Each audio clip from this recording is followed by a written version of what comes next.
Hi friends, welcome to life lesson channel. இன்றைக்கி நான் இந்த வீடியோ மேக் பண்ணுறதோட காரணம் என்னென்னா, இப்போ சமீபத்தில் சோசியல் மீடியாவில் அதிகமாக பரவிட்டு இருக்கிற ஒரு வீடியோ. அதில் ஒரு பாட்டியம்மா, வயசான பாட்டியம்மா வந்துட்டு திமுக மேடை பேச்சாளர் பிரசன்னா அவர்களை கேள்வி கேட்டிருக்காங்க. இந்த விஷயம் எல்லாத்துக்குமே தெரியும். ஸோ அந்த விஷயத்தை குறித்ததான என்னுடைய கருத்து, அந்த வீடியோ பார்க்கும்போது எனக்கு சில விஷயங்கள்லாம் தோணுச்சு. அதை நான் உங்கள்கிட்ட பகிர்ந்துக்கணும்னு நினச்சி தான் இந்த வீடியோ. என்னென்னா, என்ன சொல்லுது, 1000 ரூபாய்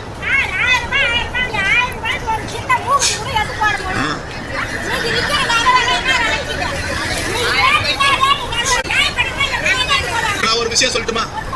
உன் பேர் என்ன? தெரியும். மாலதி. மாலதி அம்மாவுக்கு 1000 ரூபாய் வருதா? ஒரு நிமிஷம் வருதா? மாசத்துக்கு 1000 ரூபாய். வருஷத்துக்கு எவ்வளவு? வருஷத்துக்கு எவ்வளவு? வருஷத்துக்கு எவ்வளவு? 12,000. நீங்க என்ன வேலைக்கு போறீங்க? என்ன வேலைக்கு போறீங்க? மாசம் எவ்வளவு சம்பாதிக்கிறீங்க? ஒரு நாளைக்கு 300 ரூபாய் அவங்க சம்பாதிக்கிறாங்க.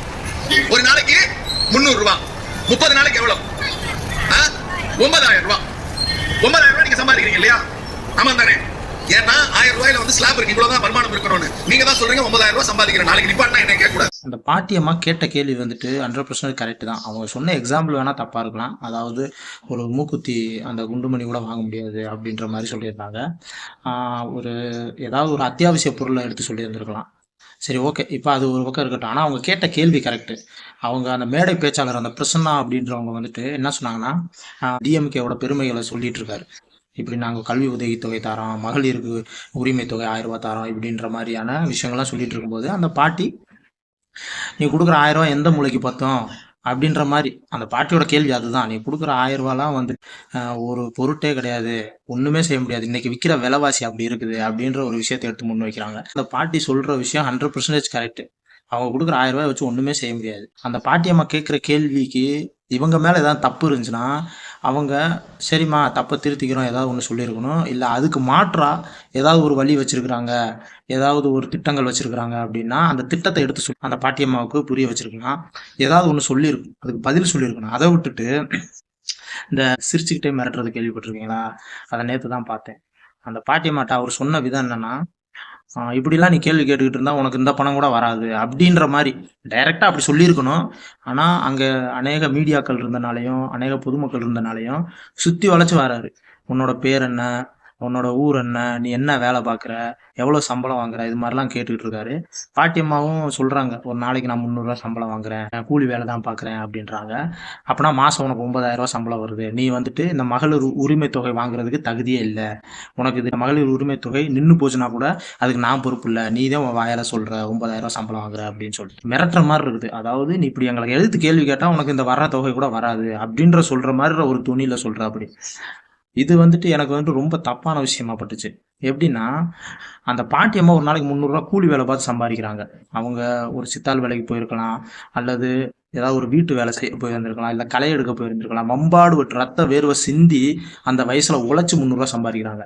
ஆனால் அந்த திமுக பேச்சாளர் பேசுகிற பேச்சு எப்படி இருக்குன்னா, ஏதோ 9,000 ரூபாய்க்கு மாதம் 1ஆம் தேதி ஆனால் அவங்களுக்கு கன்ஃபார்மாக 9,000 அவங்க அக்கௌண்ட்டில் வந்துடும். அதை வந்துட்டு இவங்களே அந்த வேலை வாய்ப்பை கிரியேட் பண்ணி கொடுத்துருக்காங்க, கவர்மெண்ட்டே வேலை வாய்ப்பை கிரியேட் பண்ணி கொடுத்துருக்கு அப்படின்ற ரேஞ்சுக்கு பேசுகிறாரு. சரி, அந்த பாட்டியம்மாவுக்கு நாளைக்கே வந்துட்டு உடம்பு முடியாமல் போயிடுச்சு, வேலை கிடைக்கல, அந்த பாட்டியம்மாவுக்கு வாழ்வாதாரம் என்ன? அதுவும் இல்லாமல் போய் அந்த பாட்டியம்மாத்ததே அவங்க வீரத்தை காமிக்கணுமா? பாட்டியம்மா கேட்குற கேள்வி கரெக்டு. நீங்கள் வந்துட்டு உதவித்தொகை உரிமை தொகை 1000 ரூபாய் யாருக்கு கொடுத்தாலுமே அந்த 1000 ரூபாய் பத்தாது. ஒரு நாளைக்கு நீங்கள் மார்க்கெட்டுக்கு 1000 ரூபாய் எடுத்துகிட்டு போனால் அந்த 1000 ரூபாய் பத்தாது. உங்கள் வீட்டுக்கு ஏதாவது ஒரு சாமான் வாங்கணும்னா அதை கொடுக்குறத விட்டுவிட்டு தயவு செய்து மக்களுக்குரிய விலைவாசியை கம்மி பண்ணுங்க. இதை தான் காலங்காலமாக எல்லாருமே சொல்கிறாங்க.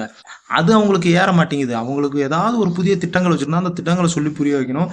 தப்புன்னா சரிம்மா ஓகே இதை நாங்கள் திருத்திக்கிறோம் அப்படின்ற ஒரு விஷயத்த சொல்லணும். அவங்க தான் மனுஷங்க, யார் வேணாலும் தப்பு பண்ணலாம், நான் கூட தப்பு பண்ணலாம், நாளைக்கு வேற யாரும் ஆட்சிக்கு வந்தால் அவங்க கூட தப்பு பண்ணலாம். ஆனால் அந்த தப்பை ஒருத்தவங்க தட்டி கேட்கும்போது தட்டி கேட்குறவனை மிரட்டுறது, இல்லைன்னா அந்த தப்பை திசை திருப்பி அப்படியே ஊட்டி பரட்டி பேசி அதை மூடி மறைக்கிறது, அந்த மாதிரி விஷயங்கள்லாம் செய்கிறவங்களுக்குலாம் தயவு செய்து ஓட்டு போடாதீங்க மக்களே.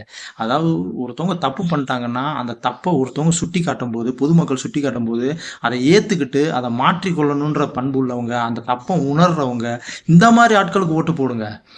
அந்த தப்பை நீ என்ன பார்த்து எப்படி கேட்கலாம் அப்படின்னு அவங்களவே மிரட்டுறது, இதெல்லாம் நீ கேட்கக்கூடாது, நாங்கள் செய்கிறதே செய்வோம் அப்படின்னு சர்வாதிகாரம் பண்ணுறது, இந்த மாதிரி ஆட்களுக்கெல்லாம் தயவுசெய்து மக்களை ஓட்டு போடாதீங்க. இந்த வீடியோலாம் பார்த்து பல விஷயங்கள் புரிஞ்சுக்கலாம், பல விஷயங்களை நீங்கள் புரிஞ்சுக்கலாம்.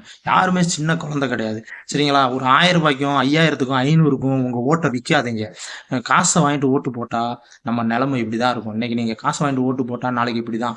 நீங்கள் நினைக்கிறீங்க அந்த ஏதோ ஒரு பாட்டியமாக தானே நடந்துச்சு அப்படின்ட்டு யார் கடந்து போகிற விஷயங்கள் எதுவுமே கிடையாது. இங்கே வந்துட்டு எந்த ஒரு விஷயம் இந்த சமுதாயத்தில் யாருக்கு ஒரு அநீதி நடந்தால் கண்டிப்பாக அந்த அநீதி நாளைக்கு நமக்கு நடக்க வாய்ப்பு இருக்குது அப்படின்ற ஒரு ஆங்கிளில் பாருங்கள். நீங்கள் யாருக்கோ ஒருத்தருக்கு தான் நடக்குது, நமக்கு நடக்கல அப்படின்னு கடந்து போனீங்கன்னா கண்டிப்பாக நாளைக்கு நமக்கு நடக்கும். ஸோ அப்போ எப்படி நம்ம கடந்து போகணுமோ அது மாதிரி தான் மற்றவங்களும் நம்மளை கடந்து போவாங்க.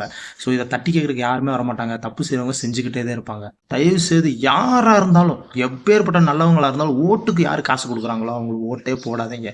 ஏன்னா அந்த காசை திரும்ப உங்ககிட்ட இருந்து டபுளாக வசூலிக்க போகிறாங்கன்னு அர்த்தம். இல்லைன்னா இதுக்கு முன்னாடியே உங்ககிட்ட இருந்து அதை தப்பாக சம்பாதிச்சிருக்காங்கன்னு அர்த்தம். யாருமே வம்பாடு ஓட்டு கஷ்டப்பட்டு உழைச்ச காசை ஓட்டுக்காக கொடுத்து ஓட்டு போட வைக்க மாட்டாங்க. தயவுசெய்து புரிஞ்சுக்கங்க. நல்லவங்க யாருன்னு யோசிச்சு ஓட்டு போடுங்க, சரிங்களா? சமுதாயம் எங்கே போயிட்டு இருக்குன்னே தெரில. அந்த சமுதாயத்தை நல்ல சமுதாயம் உருவாக்குறது நம்ம கையில் கண்டிப்பாக இருக்குது. அதுக்கு தான் நம்மக்கிட்ட ஓட்டு இருக்குது. மற்றபடியான நம்மளும் நல்லவங்களை நடக்கணும், நல்லவங்களை தேர்ந்தெடுக்கணும், சரிங்களா? ஓகே ஃப்ரெண்ட்ஸ், இந்த வீடியோ மூலியமாக இது என்னுடைய கருத்து நான் பகிர்ந்துக்கணும்னு ஆசைப்பட்டேன். அதனால தான் இந்த வீடியோ பிடிச்சிருந்தா லைக் பண்ணுங்கள், இந்த வீடியோவை அனைவருக்கும் ஷேர் பண்ணுங்கள். நல்ல சமுதாயத்தை உருவாக்கும். ஓகே ஃப்ரெண்ட்ஸ், நன்றி.